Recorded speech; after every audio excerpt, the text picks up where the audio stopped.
Welcome back, Dungeon Masters and adventurers alike. The Mimic. The ultimate betrayal of trust. 1 minute, your players are happily looting treasure, and the next minute they're screaming. Why does that chest have teeth? But here's the thing. Most DMs either make Mimics a one-trick pony, or don't use them to their full potential. What if I told you that the Mimic is more than just a glorified prank? Stick around, because today we're unlocking the secrets to making this iconic monster the bane of your player's existence. Let's start off by talking numbers though. The Mimic might not have the flashiest stat block, but it's got everything you need to ruin someone's day. Armor class? A modest 12, but remember, it's disguised until it strikes. Hit points? 58. Enough to take a beating, especially at its low challenge rating. Strength at a solid 17 means it hits hard and grapples like a champ.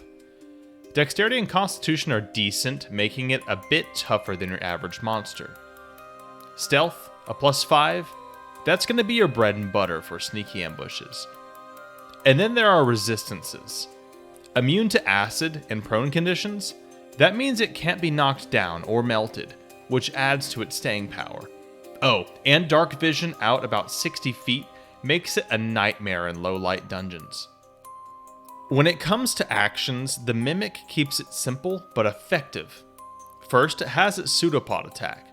It's got a +5 to hit and deals 1d8 +3 bludgeoning damage. But here's the kicker. If it's disguised as an object, it grapples anything it hits. And escaping that grapple, disadvantage thanks to its adhesive trait.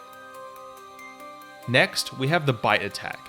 This is where things get really nasty. Not only does it deal 1d8 +3 piercing damage, but it also tacks on an extra 1d8 acid damage. So yeah, it's literally eating you alive. So how do you play the Mimic like a pro? It's all about deception and brutality at its core. Ambush is key. Choose a high traffic area where your players are likely to interact with the Mimic. A chest in the middle of a treasure hoard? Classic. A door? Devious. A barrel in a tavern? Chef's kiss. Grapple and gnaw. Start with the pseudopod to grapple your target. Once they're stuck, switch to the bite. Remember, the grappler trait gives you advantage on those attacks, so make sure you're leaning into it. Disrupt the party as well. The adhesive trait doesn't just stick to creatures, it sticks to anything. If a fighter smacks your Mimic with a sword, guess what? That sword is now part of the Mimic's snack. Force players to adapt and rethink their tactics.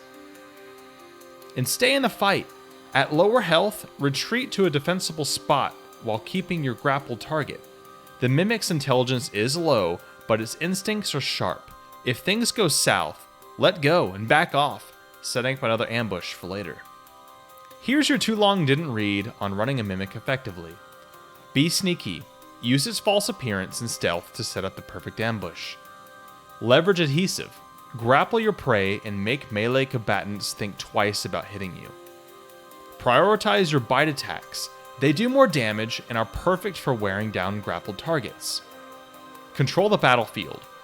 Force your players to adapt as their weapons stick to the Mimic. And lastly, know when to retreat. If it's not looking good, disengage and live to fight another day. So there you have it. How to turn the Mimic from a dungeon joke into a genuine threat. Remember, it's all about timing, placement, and using its traits to frustrate and terrify your players. If you've got any other clever Mimic setups, share them in the comments below. And don't forget to like, subscribe, and hit that bell for more monster breakdowns here on Monster Mechanics.